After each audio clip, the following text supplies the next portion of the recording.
The name of the show is The Way to Go. My name is Alan Bendich. I'm going to be your host. Tonight we have a special guest. He's a film producer and a director. His company is FMC Productions, and they produce both film and theater productions. And his name is Frank M. Calo, and welcome to the show, Frank. Welcome for the return. And The return of like I Frank. always say to you, I enjoyed the first time we did it, and it was you, me, and Jim Fullletter, and we did two shows actually together, back to back, which was only planned for one, but it was great. But I want to thank you for that. And I like I said before, I always tell you that second show, I use it on my website. It really turned out good, so I thank you. So But I thank you more because it's not, you are probably one of, if not but one of the best guests I've ever had on the show. And I've done 247 shows so far. So is that it's, your 105-year-old dad? well, he's number one. He's number He's one. number one. That's true. But the thing that I'm fascinated with all the time with, about you is your background, where you started from, who taught you, who mentored you, who you've been able to direct and work with. And I mean, one name pops into my mind is Ilya Kazan. I mean, what was it like working with him? Elliot Kazan was more of a teacher, and he was a mentor. He became a mentor when I started out as a young director. And I told you the story before, but I'll tell the guests again. Is how we met. How we met is that as a young director, you have to fight for everything, and you think you know everything. You actually know nothing. And we were at the theater company that had a lot of spaces, and I had to fight for rehearsal space because the place was booked. So I blocked my time at 11 a.m. I said, okay, my cast has this space, and I'm locked in. And we're rehearsing, get a knock on the door, interrupting the rehearsal. And I answer the door, and there's this young kid saying, oh, I think we're booked at this space. And I said, no way. You can't. This is my space. I'm not moving. We're going to stay here. And he goes, all right, let me go get my director. He goes, gets his director. I said, yeah, go get your director. And walks Ilya Kazan. And everybody just looks and just kind of walked out. My cast just walked out. I went, oh my God. I said, oh, I'm sorry. I said, he goes, no, rehearse. And I said, no, please, you can have the space. He goes, no, you're directing. I'll watch. I'll comment afterwards. And just go ahead and do it. Now, he watched us redo it, and we were all self-conscious. We didn't know what we were doing. And then he actually accepted me in his class, and he only took 6 young directors in his life, from what he told us. And we had classes in his living room on Upper West Side. And I remember his granddaughter walking in, who she's on the Plot Against America now, Zoe. And she was a little baby then. She was like a little girl walking in the living room. And he was wonderful, and he taught us about craft. It was all about the craft. Believe it or not, it was all about the craft for him. And I had this other mentor who really was my major mentor. His name was Vincent Gugliotti from the Public Theater. He created a theater called the Forum of Italian-American Playwrights. And that's where I learned. Dan Lauria from the Wonder Years, he's still a good friend of mine. Woody Harrelson, Al Pacino. Danny Aiello, who just passed away recently. We all were there. They were the older guys. We were the young guys. Michael Imperiali from Sopranos. He was a writer then, and he was the writers. I was the directors, and they had actors. But Vincent really taught me about craft. And what is amazing, Ilya Kazan and Vincent never met each other, but they both spoke the same language. And that's what helped to happen. That's what I believe in, is a craft. Right. And I still use that to this day. I knew Danny Aiello's son, Jamie. He and I went to school together. Anyway, I met Danny Aiello once in Hollywood. He was a character, man. He was a character. And I just walked up. He was on Sunset across. Right. Definitely bigger than life. He was on Sunset, not Sunset. On Sunset across from what's the famous Schwab's? I guess it was called. Yeah. Back then, yeah. The candy store or drugstore, and I was driving down Sunset, and I said, "Oh, there's Danny." And I went up to him. I said, "I'm friends with your son," and he gave me this bear hug, and he was just a sweetheart. Yeah, he was a nice guy. He was bigger than life, man. Yeah. He was really, and we were young kids, we're all coming up and we see these guys, and they were, believe it or not, they were doing the same thing that we all did, trying to make the grade, trying to make it, trying to get your next movie. Trying to get your next spot, talking about this role, that role. And I learned so much from being around those people. And that's what I was brought there for. And Vincent told me, he said, when you come here, don't think you're going to direct. You're a young guy. You're going to watch and learn and do everything for us. And I did. I was humble enough to do that. Well, we could always talk about the past, but the past is something when you retire you could talk about because Yeah, you're working on a lot of new things.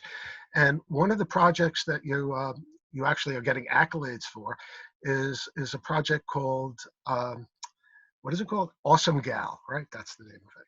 So could you tell us a little background about it? Because we have a clip that we'd like to share with everyone, a trailer. definitely, definitely. Awesome Gal is a special project to me because it's something out of my league, and I wanted to do that out of my realm of what I like. And it's about an abused horse in the Tennessee Walker Arena market, and it's about soaring, anti-soaring, and about how they really abuse those horses in order to get them to do that high gait. The higher the gait, the more that horse was abused. There's a big movement to stop that process, and it came to me through a wonderful actor, and he's a producer on a film now called Cameron Ring. His name's Cameron Ring, and then his mother Deborah Ring is based on her story with her horse, where she actually has the real horse, Awesome Gal. And then we got together. I read it, and we went out to Virginia where we shot it, and I went location scouting, and I loved it. I loved that whole place.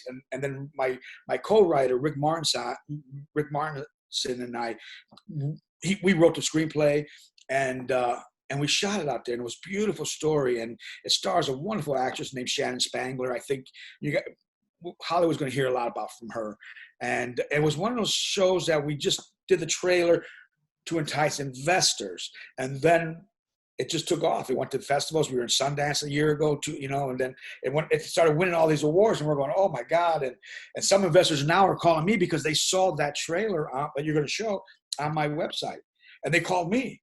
And we're thinking we'll shoot the whole movie in Atlanta, Georgia, I believe. And it's a beautiful story about a girl who's abused, finds the horse who's abused. They come together, and in that process, they heal each other. It's kind of like a Sissy Spacek type character. Coal miner's daughter meets war horse, that kind of a story. Beautiful, beautiful story. And I could say that it was really filmed beautifully and directed beautifully. Oh, thank you. Thank you. We had a great I really enjoyed it, and I'm really excited to share it with our audience. So can we share it now? Yes, please. Yeah. Okay. So enjoy this, please. And it's Awesome Gal.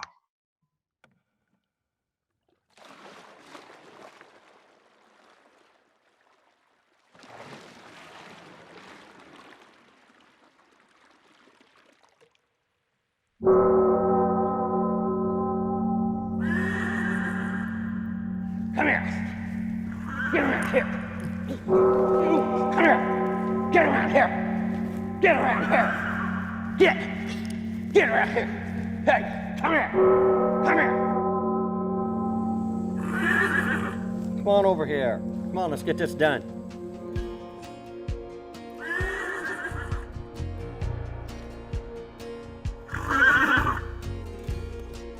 Come here. Get around here. Get around here. Get around here. Hey, come here. Come here. Get around here. Get around. Come here. Get out here. Get over. You get over here. Come here. Get back from me. Come here. Come here.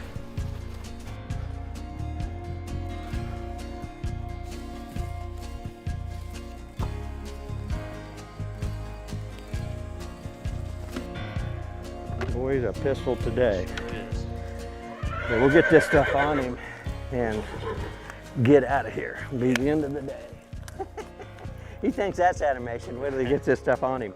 You know, be careful this stuff. Even though it's diluted right here, it's hot. It'll burn you. Okay. Ready? I think so. You ready? Yeah, let's get it.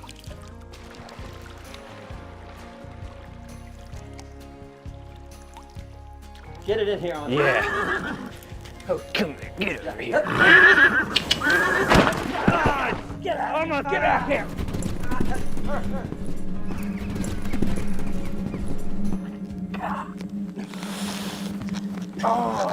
Let me see. Let me see. Got your hands on it. Yeah.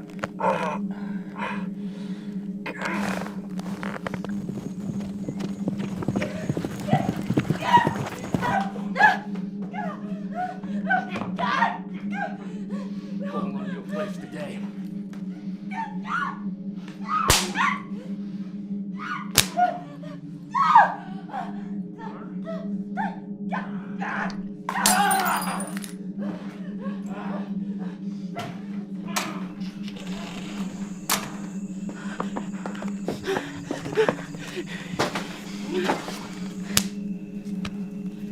leave us alone. You know you ain't leaving these kids. Get me! Run, sissy, run! Get back here! Boy, you've done it now.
Hey. Whoa.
So that was amazing. I mean, it is so beautiful. I mean, it's The landscape there. When I went there for location scout, I looked at the landscape. I said, "My God, this is a healing. This is exactly where it's supposed to be taking place because the healing part of the environment was part of the healing process." And I came back with my DP Jake Simpson, and he's a wonderful DP, and I said, we need a very high-end cinematic lens. So I ordered a special lens just to capture the landscape around us. So we had a drone operator.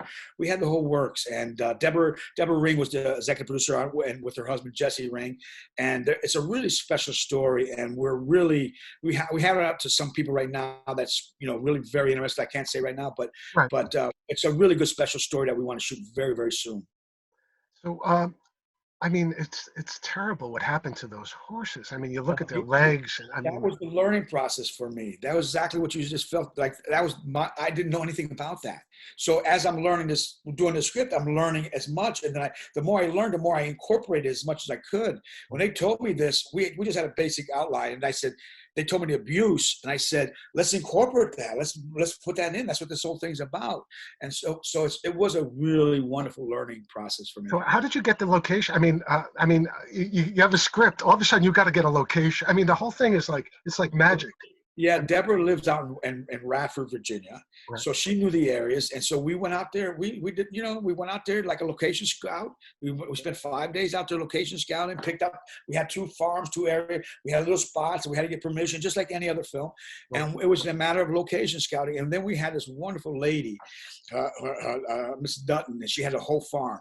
Duddy, and she had a whole farm, and we actually used her farm, working farm, and we shot in different areas. And she was a wonderful help. Her son stars in it actually, as he's one of the little kids that go, "Run, sissy, run!" Right. And I saw, and those kids were never in the script. But one day we were location scouting. I saw all those kids playing. I go, let's put them in there, man. I said, they're great looking, so we dirtied them up, of course, and because it takes place in the Appalachians, the howlers, they call it. And it's like very coal mining poor. And that's where the girl comes from. But that's where we just basic location scouting, picking out your shots, getting permission to do it. We have a lot of people to thank that helped us through Deborah Ring's connection in Virginia. And plus the state of Virginia really helped us too. This is not the only project that you're working on, though. That's for sure, right? No. I mean, there's you recently had a theater project as well, right? I mean, yeah, it's a beautiful play that we did in October with a wonderful playwright. Her name was Eve Letterman. We've been working together for years on this play. And should I put up some photos of this? Yeah. We could talk to them actually. So let's see if I can. Let me see if I can figure this one out. Okay, it's called Two Life. Here it is. Okay, 1 second, and there. Do you see it? Now I see the poster. Yes. Okay. Yes. So, this was at the theater for the new city. Yep. Where's that? That's on First Avenue between 10th and 9th Street. And they were co-producers on it. They were wonderful. The lady, Crystal Field, and her team, and we had so much support from them that it was a blessing. Actually, they really supported us, and it was a co-production between my company and their company, and they gave us everything. They gave us time, and it was a wonderful play with Lonnie Anderson. She played Evita on Broadway, replacing Patty LaPone. And then we had Joe Menino. He's a wonderful actor. Euron Urbis. And then we had James, James Four-Letter. He played the doctor. We had 2 wonderful actresses, Dory Levitt and Francesca Calo.